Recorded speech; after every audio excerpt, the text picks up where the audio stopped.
말씀 같이 보겠습니다. 신명기 8장 1절에서 6절입니다. 신명기 8장 1절에서 6절입니다. 다 찾으셨으면 내가 찬 목소리로 1절부터 읽습니다. 시작. 내가 오늘 명하는 모든 명령을 너희는 지켜 행하라. 그리하면 너희가 살고 번성하고 여호와께서 너희의 조상들에게 맹세하신 땅에 들어가서 그것을 차지하리라. 내 하나님 여호와께서 이 40년 동안에 내게 광야길을 걷게 하신 것을 기억하라. 이는 너를 낮추시며 너를 시험하사 내 마음이 어떠한지 그 명령을 지키는지 지키지 않는지 알려 하심이라. 너를 낮추시며 너를 줄이게 하시며 또 너도 알지 못하며 내 조상들도 알지 못하던 만나를 내게 먹이신 것은 사람이 떡으로만 사는 것이 아니요 여호와의 입에서 나오는 모든 말씀으로 사는 줄을 내가 알게 하려 하심이니라. 이 40년 동안에 내 의복이 헤어지지 아니하였고 내 발이 부르트지 아니하였느니라. 너는 사람이 그 아들을 징계함 같이 내 하나님 여호와께서 너를 징계하시는 줄 마음에 생각하고 내 하나님 여호와의 명령을 지켜 그의 길을 따라가며 그를 경외할지니라. 아멘. 신명기 8장입니다. 신명기 8장에서 모세는 지나왔던 과거를 되돌아봅니다. 2절에 보면 이 40년 동안에 내가 광야길을 걷게 하신 것을 기억하라 이렇게 말씀하시죠. 그래서 지난 40년의 기억들을 끄집어내면서 기억하라고 얘기합니다. 자, 그런데 이 40년 동안의 기억이 광야에서의 기억이었다는 것입니다. 광야는 여러분 행복했던 시간이 아닙니다. 그렇죠? 행복했던 시간이 결단코 아닙니다. 15절은 광야의 시간에 대해서 이렇게 얘기합니다. 시작. 너를 인도하여 그 광대하고 위험한 광야 곧 불뱀과 전갈이 있고 물이 없는 간조한 땅을 지나게 하셨으며. 광야는 여러분 이런 곳이죠. 광야는 있어야 될 건 없고 없어야 될 것은 있는 곳입니다. 있어야 될 것, 물과 음식 이런 건 없고요. 없었으면 좋겠는 것, 불뱀, 전갈 그런 것은 가득한 곳입니다. 광야는 원하는 건 없고 원하지 않는 것은 득실되는 곳입니다. 사람이 원하는 게 다 비슷하지요. 안전한 생활, 또 보장된 미래 이런 거 원하는데 그런 건 없어요. 또 원하지 않는 것, 불안한 것, 삶을 위협하는 요소들 그런 거는 득실됩니다. 광야는 이런 곳입니다. 광야는 결코 기억하고 싶지 않은 시간이고 다시 돌아가고 싶지 않은 곳입니다. 사람이 여러분 삶을 살다 보면 이런 광야를 지날 때가 있습니다. 크고 작은 광야들을 지나게 되죠. 그래서 삶이 어려워질 때도 있고 또 재정의 위기가 와서 하루하루 먹고 사는 것을 염려해야 되는 때도 있고 건강의 위협을 받기도 하고 또 사람들과의 관계 때문에 상처를 받기도 하고 하여간 인생을 살다 보면 이런 광야를 지날 때가 있습니다. 행복하지 않은 기억이죠. 별로 다시 떠올리고 싶지 않은 기억들, 되돌아가고 싶지는 더욱더 않은 그런 곳, 그런 곳이 이제 광야지요. 광야를 지날 때가 있습니다. 아마 여러분들도 크고 작은 많은 광야들을 지나서 오늘 여기까지 오셨을 거예요. 자, 그런데 모세는 지금 이 광야, 행복하지 않았던 기억, 떠올리지 않았으면 좋겠는 기억, 그것을 다시 끄집어냅니다. 그러면서 기억하라는 거예요. 이 40년 동안 너희가 광야를 걸었던 시간들을 기억하라, 그렇게 끄집어냅니다. 왜 그럴까요? 그것은 그 기억을 재해석해야 되기 때문에 그렇습니다. 그 기억을 재구성해야 되기 때문에 그렇습니다. 이 광야에 대한 기억은 여러분 계속 우리 가운데 아픔으로, 상처로, 슬픈 거로, 재수 없는 거로 그렇게 남아있으면 안 되기 때문에 그래요. 그런 기억이 그렇게 남아있으면 우리는 정상적인 신앙생활을 하기 어려워요. 정상적인 신앙생활을 하기가 어려워요. 그래서 이런 광야의 기억들은 다시 끄집어내서 건강한 기억으로 다시 바꿔줘야 됩니다. 재해석하고 재구성해야 되는데 그렇지 않으면 우리 삶에 정상적인 믿음이 역사하기 어렵기 때문에 그렇습니다. 자, 15절에 보면 모세는 하나님께서 우리를 이런 광야로 인도하셨다 이렇게 얘기합니다. 15절 다시 보죠. 시작. 너를 인도하여 그 광대하고 위험한 광야 곧 불뱀과 전갈이 있고 물이 없는 간조한 땅을 지나게 하셨으며. 자, 여기 보면 중요한 말이 나오는데 하나님께서 너를 인도하여, 너를 앞에 이제 하나님이 생략되어 있는 거죠. 하나님께서 너를 인도하여 이런 광야를 뭐예요? 지나게 하셨다는 거예요. 그러니까 광야는 내가 지나간 것도 아니고 우연히 재수 없어서 지나간 게 된 것도 아니고 명백하게 하신 이가 있다는 거예요. 하나님이 너를 이끌어서 이런 광야를 지나가게 하셨다는 거예요. 네. 자, 그렇기 때문에 우리는 이런 광야의 의미를 제대로 이해하지 못하는 한 하나님을 제대로 이해할 수 없습니다. 그렇죠? 광야를 제대로 이해하지 않는 한 하나님을 제대로 이해할 수 없어요. 네. 하나님께서 여기를 지나게 하셨기 때문에 아니 도대체 하나님이 왜 나한테 이런 힘든 시간을 주셨지? 왜 내가 이런 상처를 받아야 됐지? 이게 제대로 이해되지 않으면 하나님이 제대로 이해되겠어요? 섭섭하신 분, 에? 어떻게 나한테 그러실 수가 있어? 계속 이런 쓴뿌리가 남아있을 텐데 이게 제대로 신앙생활이 될 리가 없겠죠. 그래서 광야에 대한 이해를 어떻게 가져가느냐 하는 것이 우리가 하는 믿음과 신앙생활에 큰 영향을 줍니다. 어떻게 보면 우리 신앙의 가장 기초를 형성하는 것이라고 볼 수도 있습니다. 네, 광야는 조금 더 정확하게는 광야에 대한 해석은 우리의 믿음에 큰 영향을 줍니다. 왜냐하면 하나님께서 우리를 이 광야로 인도하셨기 때문에 그래요. 그래서 지금 여러분들이 가지고 계신 신앙의 어떤 모습들 또 하나님에 대한 이미지들은 여러분들이 과거에 가지고 계셨던 광야, 그 광야를 어떻게 해석해 왔느냐에 따라서 결정된 거예요. 그렇죠? 네, 광야를 어떻게 해석해 왔느냐에 따라서 지금 여러분들이 가지고 계신 하나님에 대한 어떤 이해 또 하나님에 대한 이미지 그게 다 거기서 결정된 거죠. 그래서 어떤 사람은 뭐 하나님을 좀 이렇게 무서워하기는 하지만 섭섭해하고 멀리하고 싶은 분들도 있죠. 네, 믿기는 믿어요. 그런데 막 이렇게 친밀하게 다가가지 못하고 약간 이 어사라 그러죠. 요즘 젊은 애들은 어색한 사이. 그래서 이렇게 이런 단어 모르세요? 요즘 연구를 하셔야 돼요. 다음 세대하고 호흡을 맞추시려면. 우리 어사야? 그러면은 어색한 사이야? 이런 뜻. 하여간 뭐 이제 그런 거.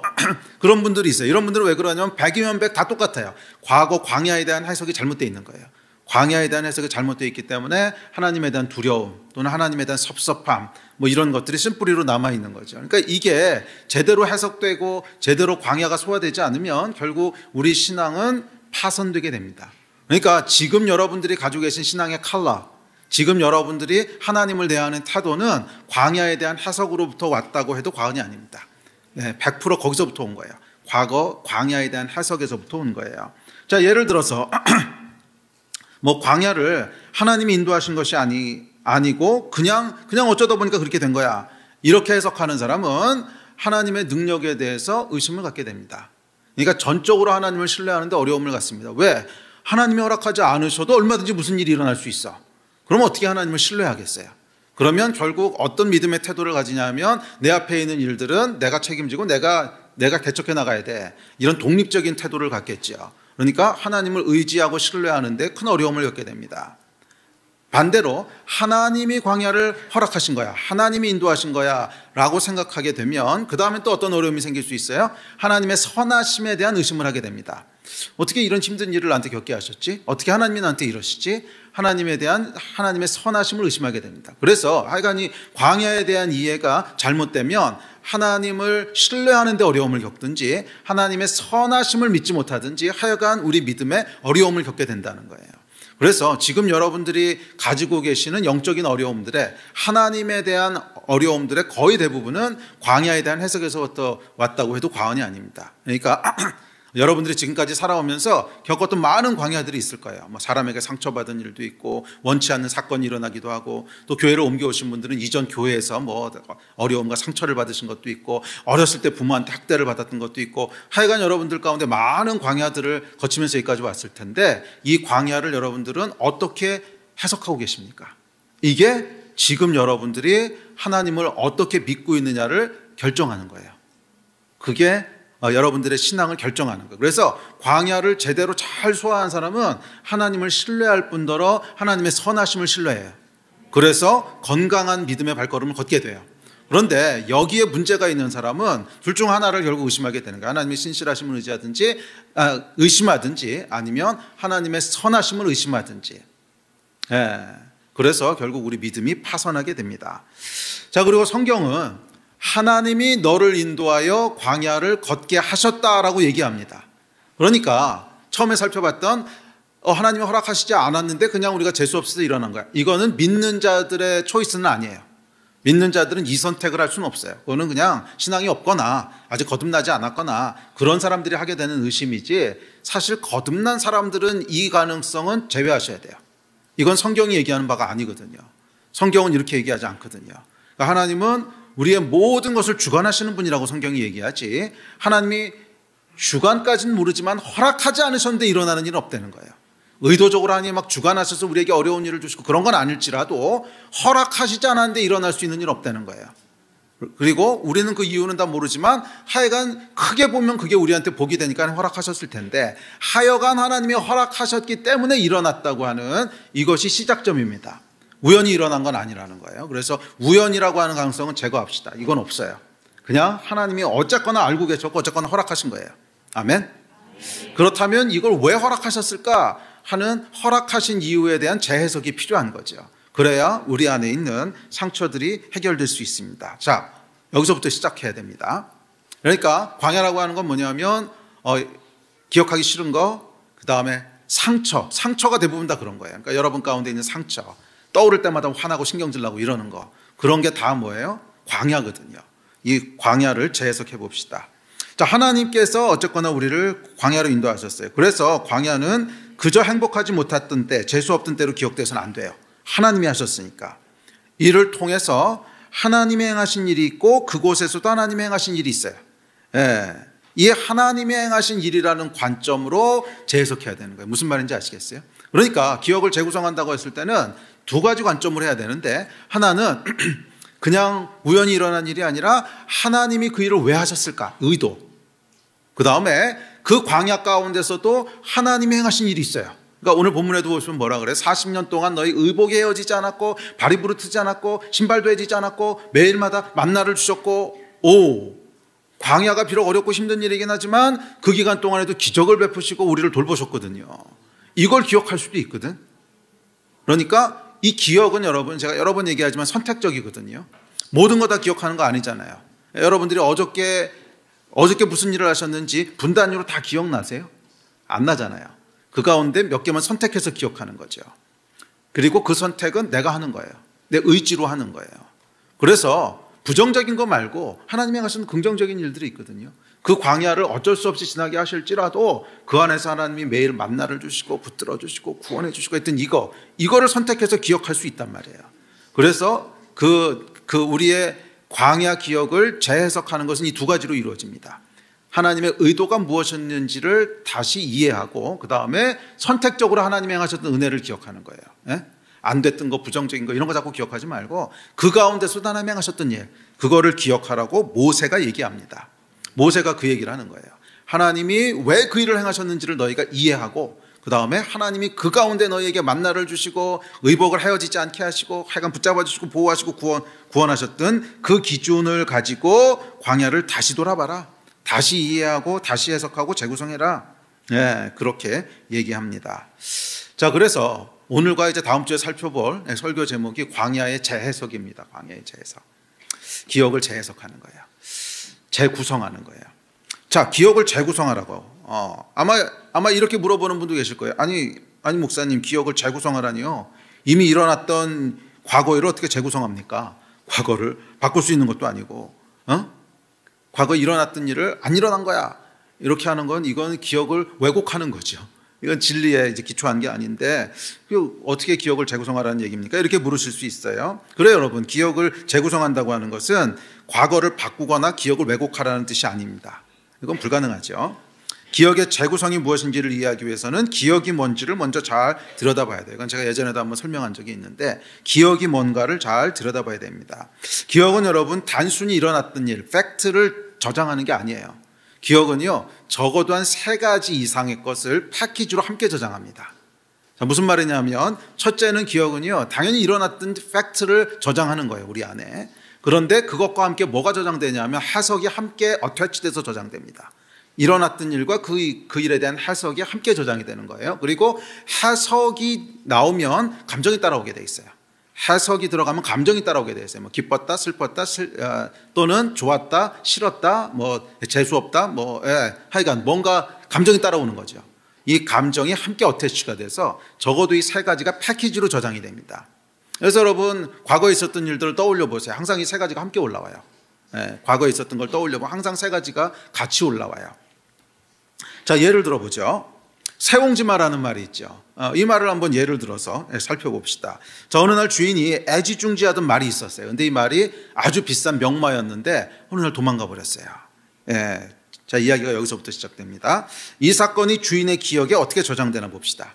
첫째는 팩트가 저장되겠죠. 말이 도망갔다 하는 팩트가 저장이 됩니다. 그런데 그게 기억의 전부는 아니에요. 둘째, 해석이 함께 따라옵니다. 말이 도망갔으니까 해석이 뭐예요? 비싼 말이었는데 손해가 막심하다, 재수없다, 또는 망했다, 뭐 이런 해석들이 이제 함께 붙어서 어태치돼서 저장이 되겠죠.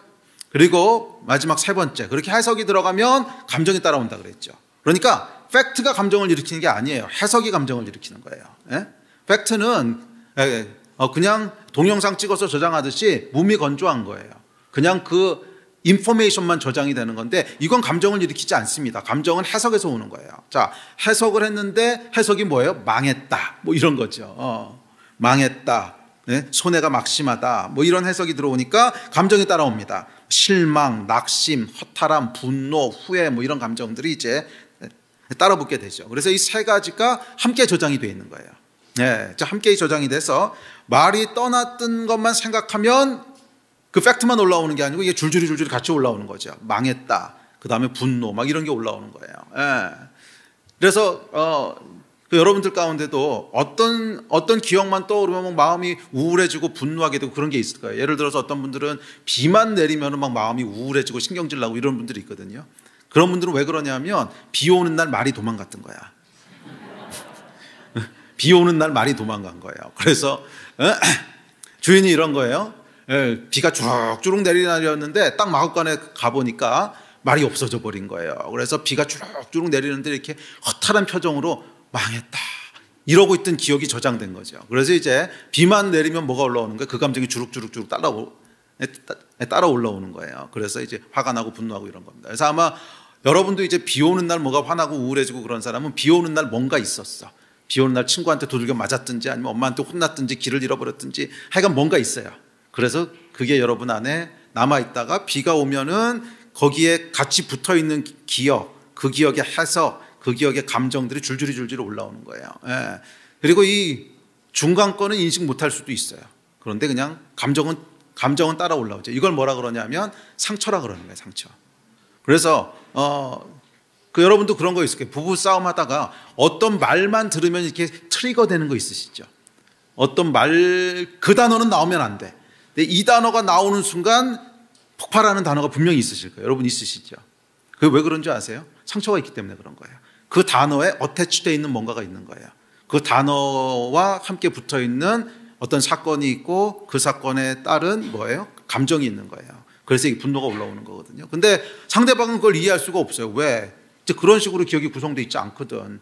그 단어는 나한테 기분 좋은 단어일 수도 있고 아니면 그냥 중립적인 단어일 수도 있는데 그래서 그냥 별 생각 없이 꺼냈는데 막 분노하고 폭발하고 이러는 거잖아요. 그러면 이제 싸움이 되는 거죠. 자, 이게 이제 상처인데 그런 상처들은 광야에서부터 오는 거예요. 다. 사람에 대한 것은 뭐다 하여간 다 광야거든요. 그래서 이 광야의 기억이 재구성되지 않으면 이 상처가 계속 여러분 삶을 따라다니는 거예요. 그래서 첫째는 하나님에 대한 믿음을 망가뜨리고요. 둘째는 사람과의 관계도 망가뜨려요. 그렇죠? 그래서 이 상처가 해결돼야 되는데 상처가 해결된다고 하는 것은 광야를 재해석하는 겁니다.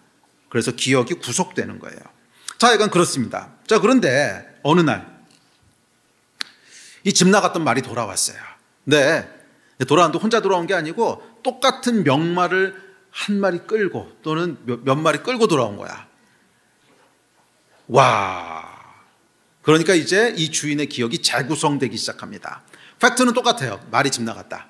근데 해석이 달라집니다. 망한 게 아니고 횡재한 거구나. 망한 게 아니고 횡재한 거구나. 해석이 달라져요. 그러니까 감정이 달라집니다. 감정이 어떻게 달라지죠?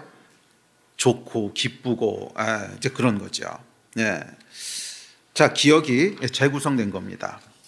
팩트는 똑같아요. 그런데 해석이 달라진 거죠. 재수없고 망한 사건에서 복 있고 횡재한 사건으로. 그러면 감정도 낙심과 허탈에서 기쁨과 즐거움으로 달라지죠. 자, 그래서 이제는 그 기억을 떠오를 때마다 기분이 좋고 즐거워요. 비가 오는 날은 막 즐거워져요. 그 전까지는 비만 보고 있으면 막 화나고 분노하고 허탈하고 그랬는데, 이제는 비만 보고 있으면 막 횡재했다는 기분이 들고 그런 기분이 드는 거예요. 이게 뭐예요? 치유된 거죠. 내적 치유가 일어난 거예요. 자, 이런 겁니다. 예. 자, 그런데 어느 날 그 아들이 말을 타고 놀다가 떨어져서 다리병신이 됩니다. 그러니까 기억이 다시 재구성돼요. 횡재가 아니고 악재구나. 감정도 다시 달라집니다. 재기랄 이렇게 달라지는 거죠. 우리 기억이 이런 거예요. 그런데 그러다가 어느 날 전쟁이 벌어지죠. 전쟁이 벌어져가지고 이제 젊은이들 전부 다 군대로 징집하는데 아들은 다리를 못 쓰니까 안 끌려가서 살아요. 그러자 기억이 또 재구성됩니다. 할렐루야 아멘 이러는 거죠.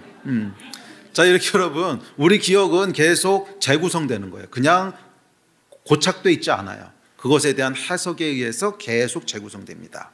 자, 본론으로 들어가죠. 여러분에게 광야 기억이 있으십니까? 다시 떠올리기 싫은 기억. 혹시 그런 기억이 있으세요? 상처가 있으세요? 네, 뭐 사람에 대한 걸 수도 있고 어떤 사건에 대한 걸 수도 있고 아니면 이전 교회에 있을 때 받았던 어떤 걸 수도 있고 하여간 그런 게 있으십니까? 그렇다면 오늘 해결하십시오. 그 기억이 구속돼야 돼요. 그 기억이 구원받아야 돼요. 어떻게? 재해석되고 재구성됨으로. 아멘.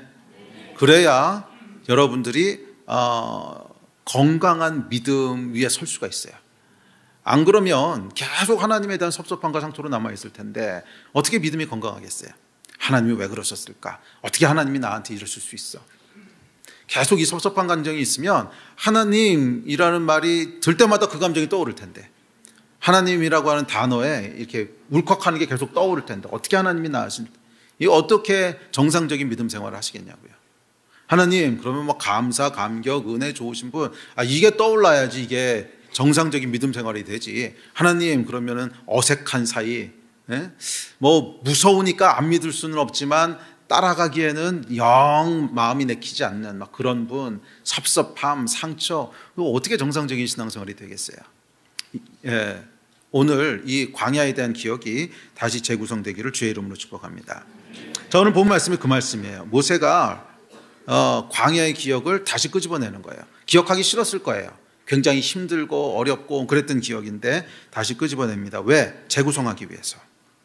너희는 지금까지 지극히 육적인 관점으로 사건을 해석하고 반응했지만 그래서는 안 된다는 거예요. 자, 육적인 관점이라고 하는 건 이런 거예요. 먹을 게 없어서 힘들어, 마실 게 없어서 힘들어, 위협해서 힘들어. 다 먹고 사는 문제잖아요. 내 육신에 대한 거. 그걸 가지고 좋고 나쁘고를 다 해석했다는 거예요. 육적인 관점이죠. 그렇게 하면 안 되고 영적인 관점을 가지고 해석해야 된다는 거예요. 비록 몸은 힘들 수 있고 먹은 건 부족할 수 있지만 그래서 내 영혼에 어떤 유익이 있었는지, 그래서 내 영혼이 어떻게 하나님 앞에 더 나아가게 됐는지, 이 관점을 가지고, 영적인 관점을 가지고 그 사건을 재해석해야 된다는 거예요. 예? 그러면 그 기억이 달라진다는 거예요. 그리고 기억이 달라지면 하나님에 대한 마음과 태도가 달라진다는 거예요. 그렇죠. 그전에는 어색하고 섭섭하고 두렵고 그랬다면 지금은 너무 친밀하고 너무 좋고 감사하고 기쁘고 마음과 태도가 달라지게 됩니다. 자, 그렇다면 기억을 어떻게 재구성합니까? 앞서 얘기했듯이 두 가지예요. 하나님이 그것을 왜 하셨는지 의도를 이해하고, 두 번째 그 기간 동안 행하셨던 하나님의 은혜를 기억하고, 그러니까 의도를 이해하고 하나님이 행하셨던 은혜를 선택해서 기억하고, 이 두 가지를 하라는 거예요. 그랬을 때 우리의 기억이 재해석되고 재구성될 수 있다는 거예요. 아멘. 그래서 오늘은 이제 의도에 대한 것만 좀 살펴보고 그다음에 이런 선택에 대한 건 다음 주에 우리가 이어서 볼 텐데, 하여간 기억은 여러분 선택하는 거예요. 할 수 있어요. 네? 계속 긍정적인 걸 선택할 수 있어요. 그렇게 하셔야 돼요.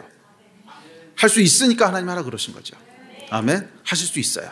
계속 의지적으로 하나님이 행하셨던 은혜를 기억하셔야 돼요. 힘들고 어려운 시간 지날 수 있어요. 타락한 세상을 살기 때문에 누구든지 그렇습니다. 누구든지 어려운 일 지날 수 있고 지났을 거예요. 그거 피해간 사람 없어요. 그러나 거기서 뭐를 선택해서 기억할지는 여러분의 선택인 거예요. 그 기간 동안에 어떻게 하나님이 나를 구원하셨는지, 어떻게 하나님이 나를 붙잡아 주셨는지, 어떻게 하나님이 은혜를 주셨는지, 이거를 계속 선택하셔야지. 어떻게 하나님이 나한테 이러실 수 있어, 섭섭해, 뭐 어쩌고 저쩌고 불평, 원망, 그거를 계속 선택하시면 그러면 저주가 되는 거죠, 우리 인생이. 아멘? 그렇게 하시면 안 돼요. 네, 자, 이 두 가지 관점을 가지고 광야의 기억을 재구성하시기를 바랍니다. 자, 시작해 봅시다. 자, 먼저 의도입니다. 광야를 허락하신 하나님의 의도. 의도라고 하는 게 그 해석인데요. 이 의도를 잘 알아야 돼요. 2절과 3절에 보면 하나님이 이스라엘 백성에게 광야를 통과하게 하신 의도에 대해서 이렇게 설명합니다. 2절, 3절 시작. 내 하나님 여호와께서 이 40년 동안에 내게 광야길을 걷게 하신 것을 기억하라. 이는 너를 낮추시며 너를 시험하사 내 마음이 어떠한지 그 명령을 지키는지 지키지 않는지 알려 하심이라.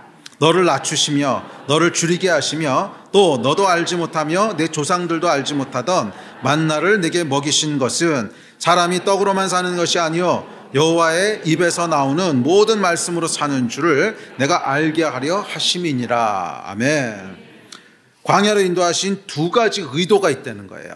자, 두 가지 의도를 2절에서 뭐라 그래요? 첫째, 너를 낮추시고 기억하라. 이는이 뭐래요? 이유지요, 이유.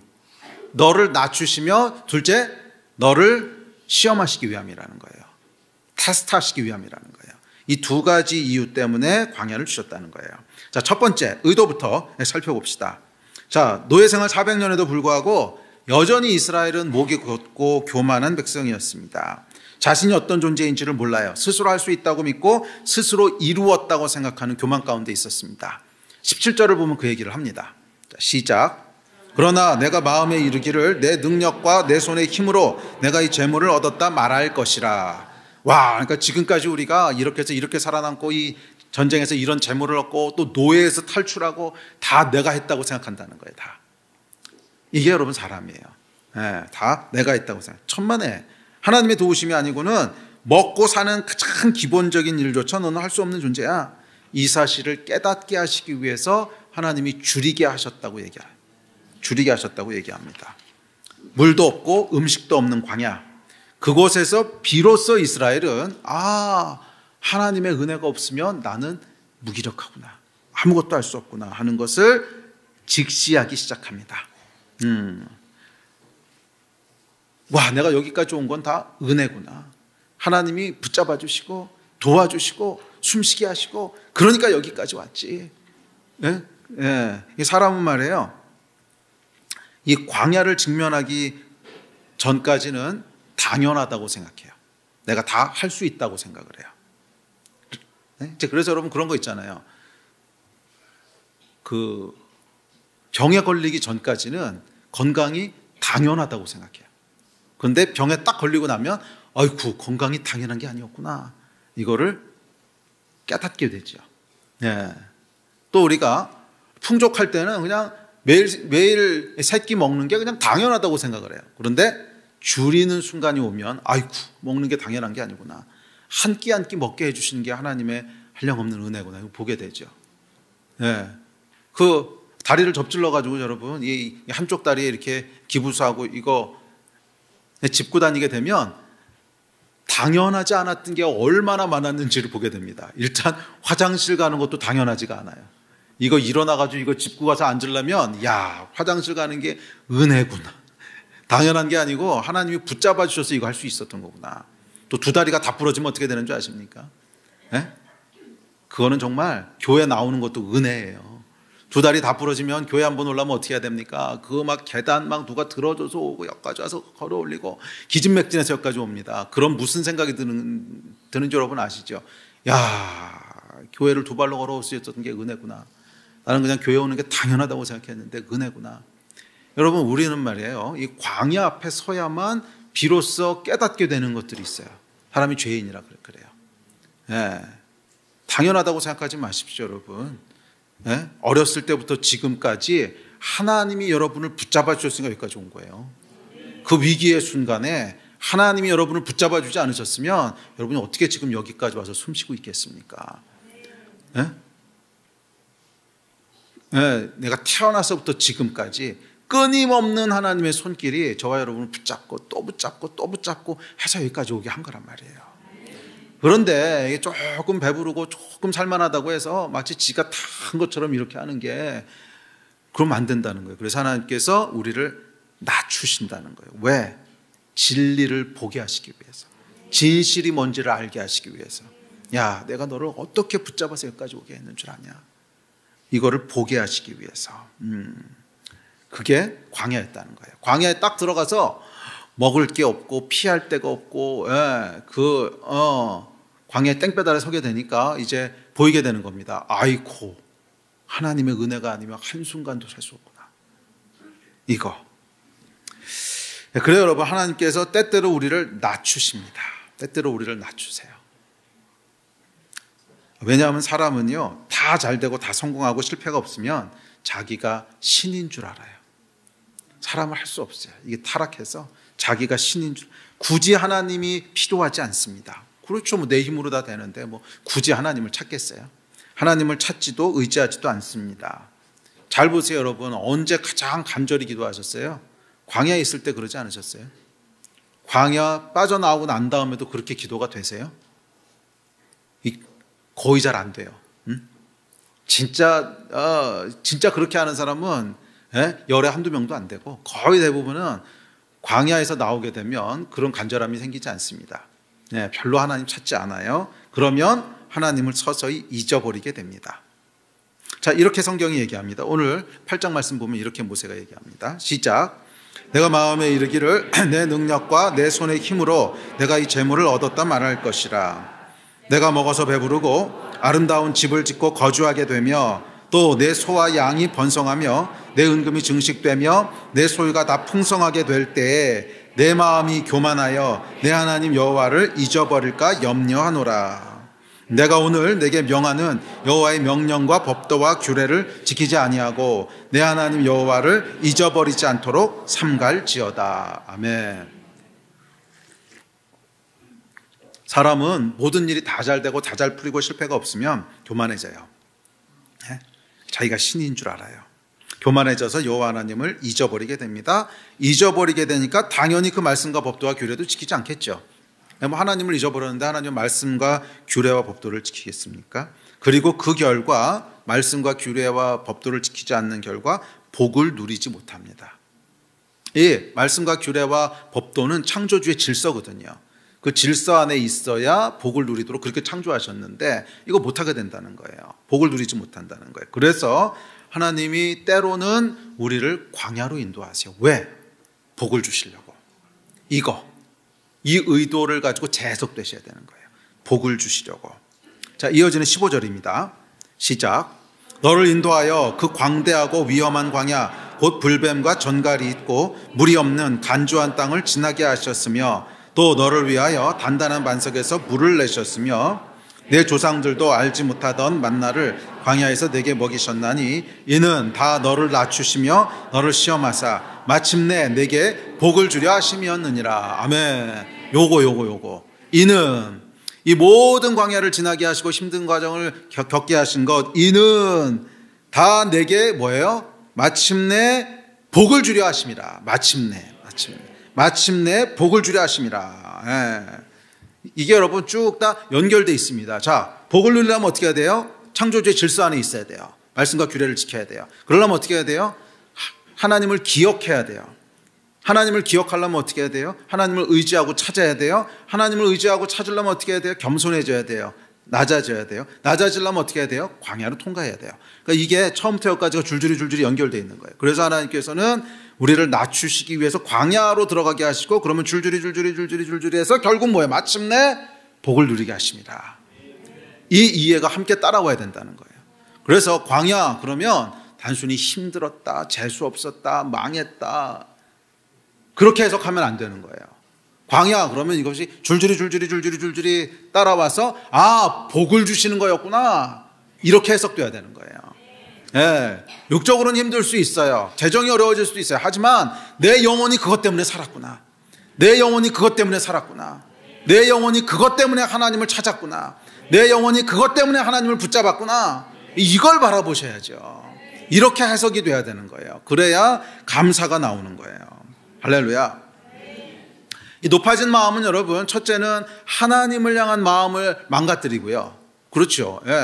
이 높아진 마음은 당연히 하나님을 찾지 않으니까 하나님을 향한 마음을 망가뜨리고 그것뿐만이 아니라 이웃들과의 관계도 역시 망가뜨립니다.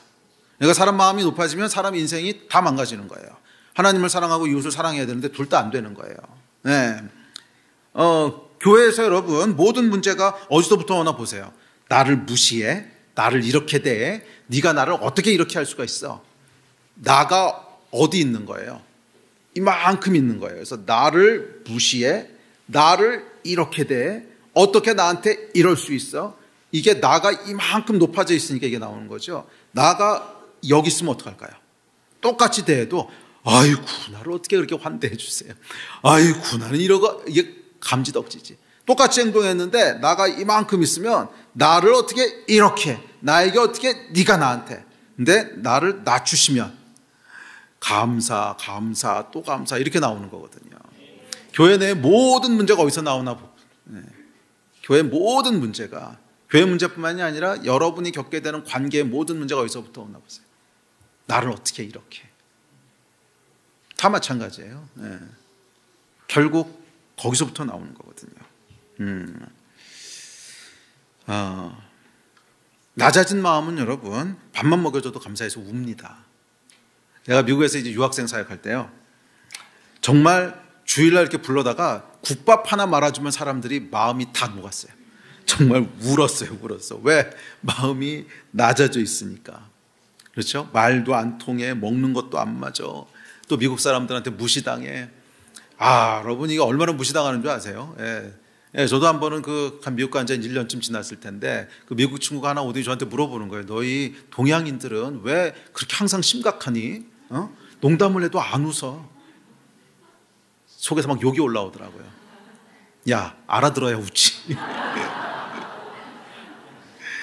농담은 여러분 진짜 안 들려요. 그러니까 가장 어려운 용어가 이제 조크하는 거거든요. 이거는 이해가 돼도 안 웃겨요. 왜냐면 문화가 달라서. 그리고 도대체 무슨 얘기하는지 알아듣지도 못해요. 그러니까 항상 심각하게 웃는 거죠. 다 까르르 웃는데 그냥 이렇게 혼자 멀뚱멀뚱 있고. 그러니까 여러분 얼마나 이 마음이 낮아지겠어요. 그래도 나름 한국에서는 잘 나간다 그랬던 사람들인데 거기다 갖다 놓고 완전히 바보 멍충이가 돼가지고 있는 거니까 마음이 약간 낮아지죠. 이 광야지요. 그런데 불러다가 국밥을 주면요, 막 감사 감격 막 사역이 너무 쉬웠어요. 그냥 국만 끓여서 한 그릇씩 주면 돼요. 이게 여러분 낮아진 마음입니다. 광야를 통해서 낮아진 마음. 하나님 앞에서 이 마음이 있어야 된다는 거예요. 하나님 앞에서 이 마음이 그냥 껴주신 것만, 국밥 한 그릇 주신 거에 막 감사하고 감격하고 이 마음이 있어야 정상적인 신앙생활이 된다는 거예요. 당연한 권리가 아니고 은혜였구나. 이거를 알게 됐을 때 정상적인 믿음의 걸음들을 걷게 되는 거예요. 높아진 마음으로는 절대로 불가능합니다. 마음이 높아지면 여러분 안 해주신 것만 생각나요. 마음이 낮아지면 해주신 것만 기억나요. 마음이 높아지면 여러분 그렇지 않아요? 안 해준 것만 생각나. 왜? 당연한 권리니까. 내가 이만큼 있으니까 해주셔야 되는 게 당연한 거고 이렇게 해주셔야 되고 내 권리야. 그러니까 다 안 해주신 것만 보여요. 마음이 낮아지면 해주신 것만 보여요. 은혜니까. 나한테 해주셔야 될 이유가 하나도 없어. 권리도 없어. 그런데 계속 해주시는 거예요. 그러니까 은혜죠. 결국 여러분의 마음입니다. 그리고 광야로 인도하신 첫 번째 이유가 뭐라는 거예요? 너희를 낮추시며 높아진 그 마음을 낮추시며 은혜를 알게 하시기 때문에 내가 살아있는 것도 은혜고 숨 쉬는 것도 은혜고 내가 먹고 사는 것도 은혜고 국밥 주신 것도 은혜고 이 모든 것이 은혜입니다. 언제? 낮아졌을 때. 어떻게? 광야를 통해서. 사람은 여러분 이 마음이 있어야 하나님 앞에 제대로 설 수가 있어요. 그리고 그래야 복을 누리게 됩니다. 여러분 혹시 광야를 지나고 계십니까? 그렇다면 그 광야는 여러분의 마음이 낮추어지지 않는 한 끝나지 않습니다. 우리 하나님은 정확하고 집요하세요. 빨리 항복하고 낮아지십시오. 그냥 숨만 쉬어도 은혜. 이 자리로 빨리 오셔야 돼요. 그래야 광야가 끝납니다. 혹시 광야에 대한 불편한 기억이 있으십니까? 네, 그렇다면 하나님께서 거기서 여러분들을 어떻게 낮추셨는지를 기억하십시오. 그 광야라도 통과했으니까 내가 사람 된 거지. 그 광야 없었으면 괴물 됐을 겁니다. 그나마 여러분들이 오늘 사람으로 여기 앉아 있을 수 있는, 어렸을 때부터 그 많은 광야를 통과했으니까 그나마 사람으로 여기 앉아 있는 거지. 그 광야 하나도 통과 안 했으면요 다 괴물이었을 거예요. 내가 어떤 존재인데 네가 나한테 어떻게, 네가 뭔데, 다 이러고 앉았을 거 아니에요. 그게 괴물이지 사람입니까? 감사하셔야 돼요. 그나마 여러분들이 사람으로 오늘 여기 앉아 있을 수 있는 건 그 광야를 통과했으니까 사람으로 여기 앉아 있는 거지. 그 광야 안 거쳤으면 생각만 해도 끔찍하지 않습니까? 그냥 목에 힘이 들어가고 내가 누군데 막 하는 일마다 다 성공하고 하는 일마다 하나도 실패한 거고, 너 내가 누군 줄 알아 내가? 야, 이러고 앉았으면 여러분 이게 주여 정말 이 괴물이죠. 괴물. 다 그렇게 됐을 존재들이라는 거예요. 응? 그나마 여러분들이 망했으니까 여기 와서 앉아 있는 거지. 그나마 망했으니까 여기 와서 앉아 있는 거지. 안 망했으면 여기 와서 앉아 있겠냐고요. 하나님을 만난 것도 그래요. 여러분 망했으니까 하나님 만났지. 안 망했는데 만났겠어요? 네? 아니 뭐 재정이 망했던, 무슨 관계가 망했던, 건강이 망했던, 아니면 꿈꾸고 소망하던 것이 깨졌던, 하여간 뭔가 있었으니까 여기 와서 앉아 있는 거죠.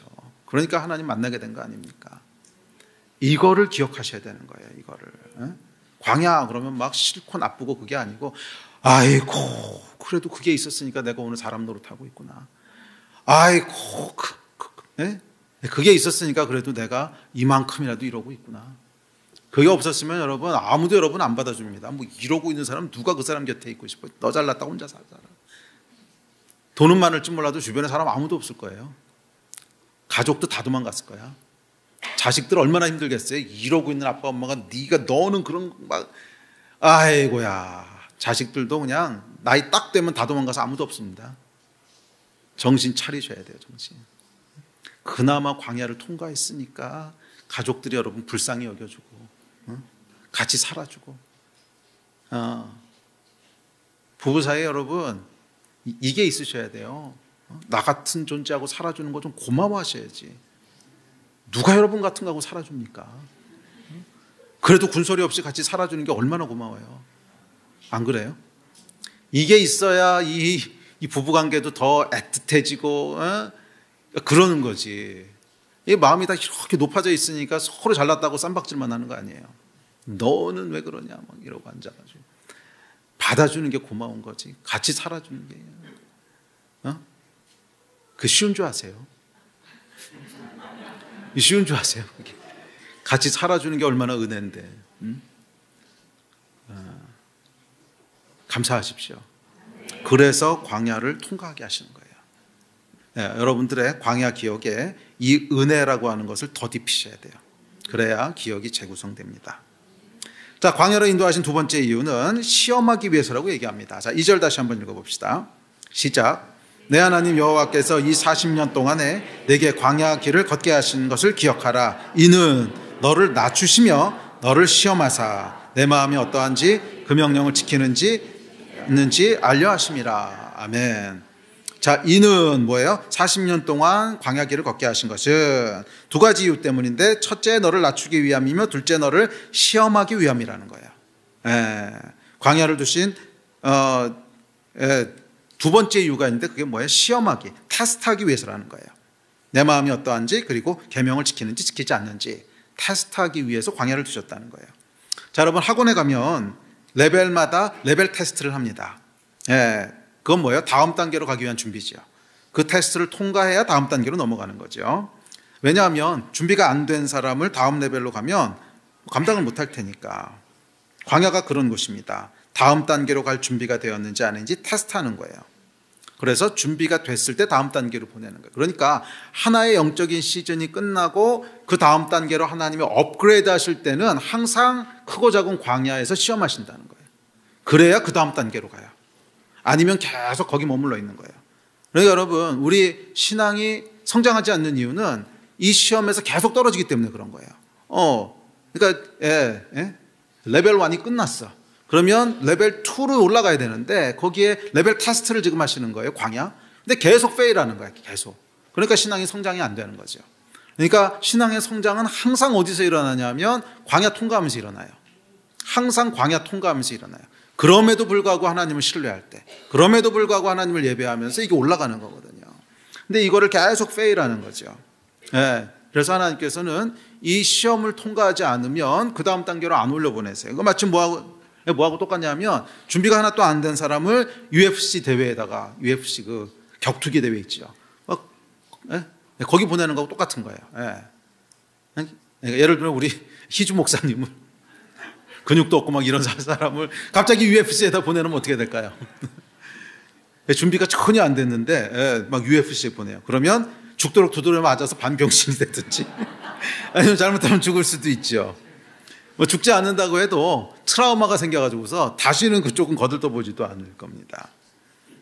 영적 여정도 그렇다는 거예요. 항상 다음 레벨로 가기 전에 테스트가 있어요.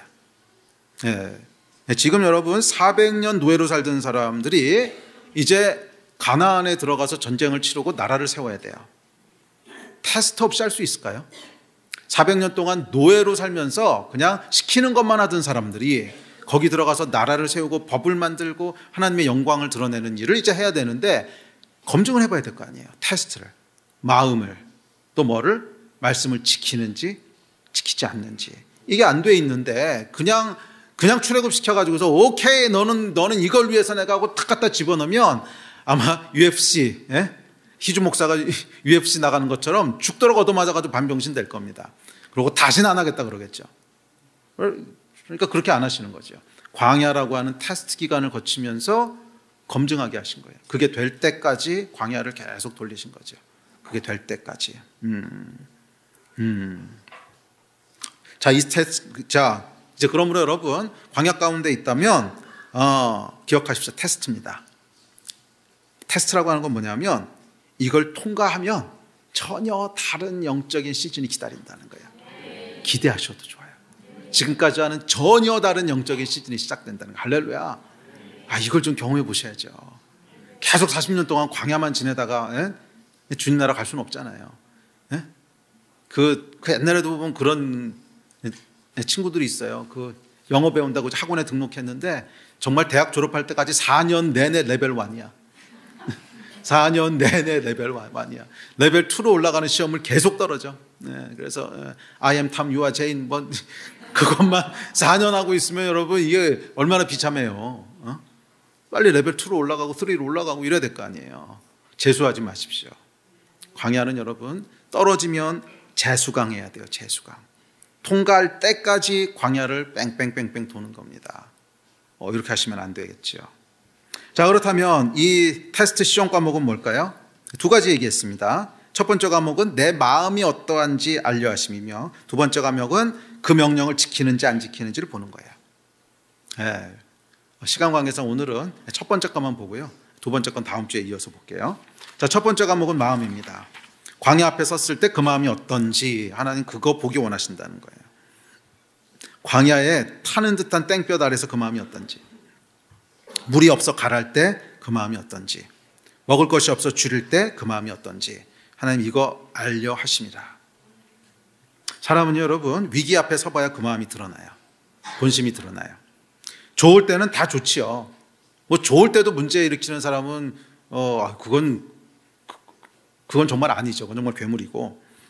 좋을 때는 보통 사람들 다 좋습니다. 마음의 본심이 뭔지 잘 안 드러나요. 자기도 몰라요. 위기 앞에 설 때, 광야 앞에 설 때 비로소 마음이 드러납니다. 나도 모르고 있던 마음이 드러나요. 그 앞에서, 광야 앞에서 여전히 감사하고 그 앞에서 여전히 평안을 누리고 그 앞에서 여전히 믿음을 지키는가, 아니면 마음이 마구 흔들려서 원망하고 불평하고 남 탓하고 하나님 어떻게 나한테 이럴 수 있어, 저 인간이 나한테 어떻게 이럴 수 있어, 이 두려움과 불신의 마음으로 요동치진 않는가, 이거 보신다는 거예요. 이스라엘 백성이 그랬죠. 하나님이 우리 중에 계신가 하였더라. 페일한 거죠. 이거 테스트 하신다는 거예요. 내 마음이 어떠한지 알려 하십니다. 자, 불행하게도 이스라엘은 이 첫 번째 과목에서 여러 번 떨어집니다. 물이 없다고 불평하다 떨어지고요. 길이 험하다고 마음 상해서 떨어지고, 적군으로 인해 두려워하다 떨어지고, 모세와 아론에게 너 때문이야 너 때문이야 남 탓하다 떨어지고 여러 번 떨어집니다. 그러다 40년 걸린 거죠. 세상에 레벨 1 통과하는데, 첫 과목 통과하는데 40년 걸렸습니다. 아주요. 이렇게 되면 안 되지 않겠습니까? 여기 대충 나이 보니까 40년 지났으면 여기 다 죽어요, 우리. 아니, 레벨 1 끝내다가 죽어서 주님, 이거 여러분, 그건 아니잖아요. 빨리 통과하십시오, 빨리. 빨리 통과하세요. 통과하기 위해서는 뭐 해야 된다고요? 마음을 지켜야 된다는 거예요. 광야에서 마음. 여러분의 마음은 어떠십니까? 광야에서 여러분 마음은 어떠십니까? 뜨거운 땡볕 아래 있을 때 마음이 어떠십니까? 물이 없어 가랄 때 여러분의 마음은 어떠십니까? 먹을 것이 없어 줄일 때 여러분의 마음은 어떠십니까? 불뱀과 전갈을 대할 때 여러분의 마음은 어떠십니까? 광야에서 여러분의 마음은 어떠십니까? 그 광야에서도 한결같이 감사를 말하십니까? 아니면 원망과 불평을 말하십니까? 남 탓하십니까? 쟤 때문에 그렇고, 누구 때문에 그렇고, 교회 때문에 그렇고, 뭐 때문에 그렇고. 내 마음이 어떤지 알려 하심이라. 이 말씀을 잊지 마세요. 광야를 우리에게 주신 것은 이는 너희를 낮추시며 너희의 마음이 어떤지 시험하려 하심이라. 이걸 여러분 기억하시기 바랍니다. 이야기하면 어떤 분들은 그러세요. 아유, 목사님은 내가 얼마나 어려운 광야를 지나는지 안 당해보셔서 그래. 말이야 쉽지. 말이야 쉽지. 뭐 그럴 수도 있어요. 제가 여러분이 경험한 걸 다 똑같이 경험한 건 아니니까. 그럼 반대로 여러분은 제가 경험한 거 다 해보셨어요? 여러분들은 제가 경험한 거 다 경험했으면 오늘날 제가 서 있는 위치에 서 있을 수 있다고 자신할 수 있으세요? 그것도 아니잖아. 근데 왜 나한테 시비를 걸어? 그리고 제일 중요한 건 뭐냐면 제가 한 말이 아니라는 거예요. 하나님께서 그러셨지. 제가 한 얘기면 저한테 뭐라 그러시지만 저자한테 가서 뭐라 그러세요? 너를 인도하여 이 광야를 통과하게 하신 것은 너를 낮추시며 너를 시험하사 그 마음이 어떠한지 내 말씀과 계명을 지키는지 지키지 않는지 알려 하심이라. 내가 어떤 광야를 통과했는지 모르니까 그딴 얘기를 하죠. 그냥 모르면 입 닫고 있어요. 그럼 하나님한테 그 얘기 하시라고. 제가 한 얘기 아니잖아요. 저는 아무 책임 없어요. 뭐 저한테 뭐라 그러실 거 없고 하나님한테 따지세요. 저자한테. 하나님 내가 어떤 거였는지 아세요? 아시고 이런 말씀 하시는 거예요? 그거 여러분이 알아서 하시고. 제가 한 얘기가 아니잖아요. 오늘 정확히 성경에서 하고 있는 얘기잖아요. 하나님이 너 그거 통과하게 하신 거고 하나님이 그때 네 마음이 어떤지 알려고 하신 거야. 하나님이 이거 경험 안 해보신 저한테 따지실 거 없어요. 아니 목사님은 어려움 없으셨잖아요. 뭐 가정도 좋은 부모님 만나서 태어나고 실패해 본 적도 없고 뭐 좋은 대학 나고 한 번도 고생도 안 해보고 금수저네. 금수저. 왜 나한테 뭐라 그러냐고. 하나님한테 따지시라고. 제가 그 얘기한 거 아니에요. 저는 그냥 그 말씀 그대로 여러분들에게 전달하는 거고 하나님한테 따지시라고. 하나님한테. 하나님 아십니까? 내가 어떤 상황인지. 내가 어떤 거 겪었는지 아십니까? 따지려면 하나님한테 따지세요. 응? 성경에 그대로 나와 있는 것은 그냥 그대로 한 거예요. 그대로 한 거예요. 뭐예요? 내 하나님 여호와께서 광야길을 걷게 하신 것은 너를 낮추시며 너를 시험하사 내 마음이 어떠한지 그 명령을 지키는지 지키지 않는지 알려 하심이라. 잔인하다고 생각하셔도 하나님한테 가서 소연하시고 그래야 해답이 나오죠. 그래야 해답이 나온단 말이에요. 저한테 시비 터셔가지고서는 아무것도 안 나와요. 계속 쓴뿌리만 생겨요. 저한테 시비 터셔봐야 뭐가 나오겠어요? 하나님 목사님은 왜 금수저로 나게 하시고 저는 왜 흙수저로 나게 하시고 쓴뿌리만 더 생기겠지. 이게 뭐가 생기겠습니까? 그리고 아까 말했듯이 제 인생 살아보셨어요? 똑같이 경험하셨으면 여러분들은 안 해봤잖아. 나라고 쉬웠는 줄 아세요? 사람 인생이 어떻게 쉬워요? 사람 인생이 어떻게 쉽냐고. 광야가 없는 인생이 어디 있습니까? 다 광야가 있고 다 힘든 게 있고. 그걸 여러분 다른 사람하고 비교하고 남 탓하고 이건 소망이 없습니다. 이건 소망이 없어요. 이거는 하나님한테 나가야 소망이 있는 거지. 하나님한테 나가요. 왜? 그것을 통과하게 하신 분이 누구라 그러는 거예요? 하나님이신데, 하나님이 너를 인도하사 광야를 지나가게 하셨으니, 그러니까 그분한테 따져야지. 그리고 여러분, 그분한테 따지는 사람은요, 소망이 있습니다. 결국 따지다 보면 알게 돼요. 결국. 그런데 사람한테 해대는 사람은요, 소망이 없어요. 그거는 10년, 20년, 50년, 100년 해도 안 됩니다. 모세한테 해댔던 사람들은 어떻게 됐어요? 다 죽고 끝났잖아요. 모세한테 해댔던, 네가 책임져라, 네가 이렇게.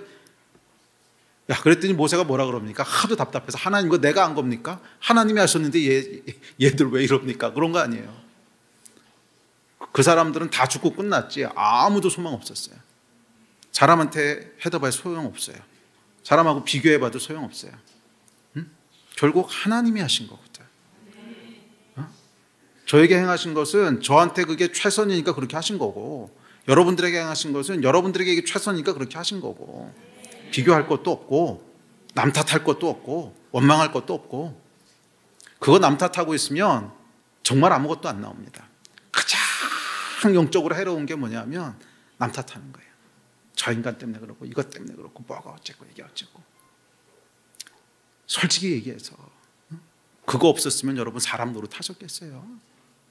아까도 얘기했지만 그거 없었으면 사람 노릇했겠냐고. 사람이 안 되니까 하나님이 그거 겪게 하신 거 아니겠습니까?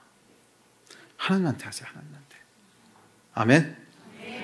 자, 말씀을 마무리합시다. 예배팀 나오십시오. 혹시 광야를 지나고 계십니까? 그렇다면 기억하십시오. 그 광야로 인도하신 분은, 적어도 그것을 허락하신 분은 하나님이십니다. 우연히 재수 없어서 주어진 거 아니에요. 그러므로 의도를 아셔야 됩니다. 우리를 낮추기 위함이라. 낮추기 위함이라. 또 우리의 마음을 테스트하기 위함이라. 마음을 지키십시오. 불평, 원망, 남탓 이런 건 전혀 도움이 안 됩니다. 계속 시험에서 떨어지는 거예요. 내 마음이 어떠한지 알려 하심이라. 여러분의 마음에 하나님은 주목하고 계세요. 마음을 지키십시오. 광야에서도 여전히 감사, 광야에서도 여전히 감사, 여전히 하나님을 경외하고 여전히 하나님을 예배하고 여전히 하나님을 찬양하고, 이때 하나님께서 테스트를 통과하게 하시는 거예요. 아멘. 또는 과거에 대한, 광야에 대한 기억이 있으십니까? 그렇다면 그 기억을 재구성하셔야 됩니다. 그것은 해석에 달렸습니다. 그럼요, 하나님 여러분 저주하시는 분이 아니에요. 복 주시는 분이지. 광야를 주셨다고요? 이유가 있습니다. 아니, 이유라기보다 목적이 있습니다. 그것은 복을 누리게 하기 위함이에요. 결국 복을 누리게 하기 위함. 우리를 사람 만드시고 우리를 겸손하게 하셔서 하나님을 붙잡게 하시려고, 우리로 진리로 돌아오게 하시려고. 그게 진짜 의미라는 거예요. 아멘이십니까? 모든 광야는 다 그래요. 그래도 이해가 안 되고 힘들다고요? 그러면 무조건 감사하십시오. 이게 여러분, 우리 기억이 하도 이게 오랫동안 그렇게 고착돼 있다 보면 하루아침에 잘 안 변하기도 해요. 그러면 우리에게 주신 강력한 무기를 쓰십시오. 말로 선포하는 거예요. 말로. 감사합니다. 이해가 안 돼도 감사합니다. 그러지 않고 말로 계속 불평하잖아요. 계속 불평하고 이래서 안 되고 저 인간 때문에 그렇고 이것 때문에 그렇고 뭐 교회 때문에 그렇고. 특별히 저희 교회에 이제 이렇게 옮겨오신 분들이 많이 계신데, 대충 이렇게 이야기들을 들어보면 옮겨올 때 상처가 계신 분들이 참 많아요. 교회에서 상처를 받고 옮기신 분들이 꽤 많아요. 뭐 그 교회가 그렇게 좋았으면 계속 있었겠죠. 교회 옮기는 게 얼마나 어려운데. 이거 여러분 해결하셔야 됩니다. 이거 해결 안 하시면 계속 여러분 인생은 거기 머물 거예요. 그냥. 그 교회가 정말로 잘못했다면 그건 그 교회를 하나님이 다루실 거고, 여러분들은 그거 가지고 더 이상 거기에 마음을 그렇게 쓰면 안 돼요. 응? 그거 하나님이 하신 거예요. 그거 하나님이 하신 거예요. 경외해야 돼요. 그거 그냥 딱 인정하고, 그쪽 일은 거기서 하나님이 알아서 하시는 거고, 나는 그거 계속 남 탓하고 있어서는 아무 저것도 없습니다. 감사하시고 주님, 나를 사람 만드시려고, 나를 낮추시려고. 할렐루야, 아멘. 그러셔야지. 그거를 계속 입에 불평을 달고 있으면 어떻게 되겠어요? 불평을 단다고 하는 건 부정적인 말을 한다는 건데, 계속 부정적인 말을 하면 부정적인 기억만 선택돼서 계속 떠오르는 거예요. 그러니까 부정적인 기억들을 강화시키고 있는 겁니다. 감사의 말을 하면 어떻게 되겠어요? 감사하고 계속 그러면 그쪽 기억들만 선택되는 거예요. 그러면서 우리 기억이 조금씩 재구성될 수 있어요. 아멘. 말씀에 순종하십시오. 아멘. 그런 여러분 되시기를 주의 이름으로 축원합니다. 일어나서 우리 같이 기도합시다.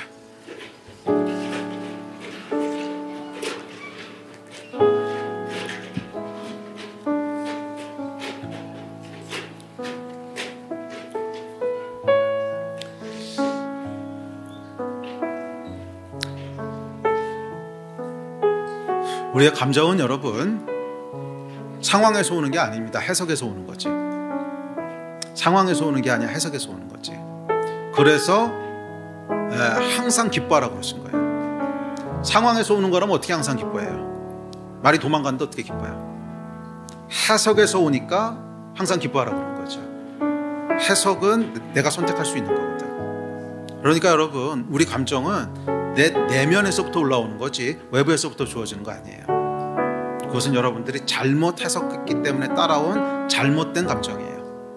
성경은 범사에 감사하라 그랬고요, 항상 기뻐하라 그랬어요. 범사, 항상 뭐예요? 예외 없이 광야가 됐든 뭐가 됐든지 간에 다 똑같이 기뻐하고 감사하라는 거예요. 왜? 해석에서부터 오는 거니까. 아멘이십니까? 기도합시다. 오늘 기도할 때 여러분 안에 어떤 기억이든지 간에 원망이 있고 쓴뿌리가 있고 섭섭함이 있고 부정적인 것이 있다면 오늘 회개하고 성령께 도움을 구합시다. 주님, 내 안에서 다른 해석이 일어나게 해주십시오. 하나님의 행하신 일을 보게 하시고 은혜를 보게 하시고, 완전하신 하나님이시라는 걸 알게 하시고, 그래서 감사와 기쁨과 경배와 찬양으로 가득하게 해주십시오. 그 마음을 가지고 우리 간절히 하나님 앞에 주여 3번 부르짖고 합심해서 기도하시겠습니다.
예, 그렇습니다. 우리 하나님은 완전하십니다. 실수가 없으십니다. 항상 선하십니다. 저희에게 최고의 것만을 주시는 분이십니다. 주님, 이 믿음으로 살아가는 우리 귀한 성도들 다 되게 하여 주십시오. 주님, 혹시 이 가운데 광야에 대한 기억으로 상처로 마음이 상하고 여전히 쓴뿌리 가운데 있는 지체가 있습니까? 오늘이 그 기억이 재구성되는 날이 되게 하여 주십시오. 오늘이 그 기억이 구속되는 날이 되게 하여 주십시오. 성령님, 우리 가운데 역사하시고 도우셔서 우리 안에 있는 기억들을 재구성하여 주시고, 그래서 원망과 쓴뿌리가 아니라 감사와 감격과 기쁨과 은혜 가운데 하루하루 걸어가는 귀한 성도들 다 되게 하여 주시옵소서. 혹시라도 지금 광야 가운데 걷고 있는 지체가 있습니까? 주님, 위로하여 주시고 주여 붙잡아 주시고, 무엇보다도 이것이 결국엔 마침내 우리로 승리케 하시려는 우리 하나님의 선하신 계획인 것을 알게 하시고 믿게 하여 주십시오. 감사합니다. 주 예수 그리스도의 이름으로 기도드렸습니다. 아멘.